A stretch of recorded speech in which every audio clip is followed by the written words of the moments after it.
মালদহে দলীয় সভা শেষে রাজ্য সরকারকে তীব্র আক্রমণ করলেন বিজেপি নেতা শুভেন্দু অধিকারী। সোমবার মানিকচক বিধানসভা কেন্দ্রের বিজেপি প্রার্থী গৌরচন্দ্র মণ্ডলের সমর্থনে ভূতনির উত্তর চণ্ডীপুর এলাকায় সভা করেন তিনি। এদিন বিকেল প্রায় 3টে নাগাদ হেলিকপ্টারে করে সভাস্থলে পৌঁছন শুভেন্দু অধিকারী।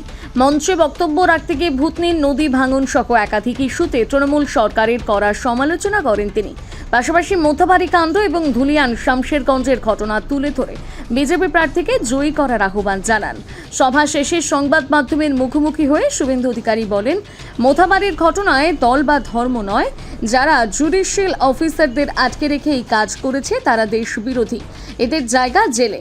তিনি আরও অভিযোগ করেন, তৃণমূলের মদতে এই ঘটনা ঘটেছে এবং তৃণমূল নেত্রী সাবিনা ইয়াসমিনের বিরুদ্ধে সরাসরি অভিযোগ তুলে বলেন, প্রয়োজনে ভিডিও প্রমাণ দেখাবেন। আপনারা দল দেখেন না, ভিডিও ফুটেজ দেখে চিহ্নিতদেরকে গ্রেফতার করুন।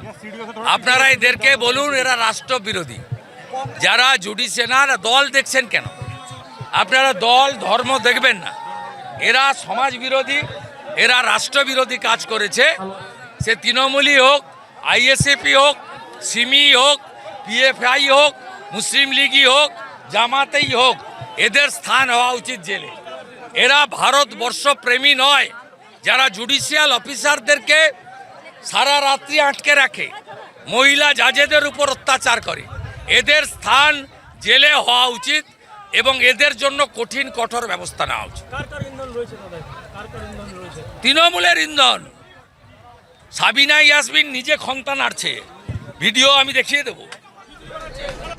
এছাড়াও রাজ্যে বিজেপি ক্ষমতা এলে সাধারণ মানুষ কি পরিষেবা পাবে সেই বিষয়েও এদিন বিস্তারিত তুলে ধরেন তিনি।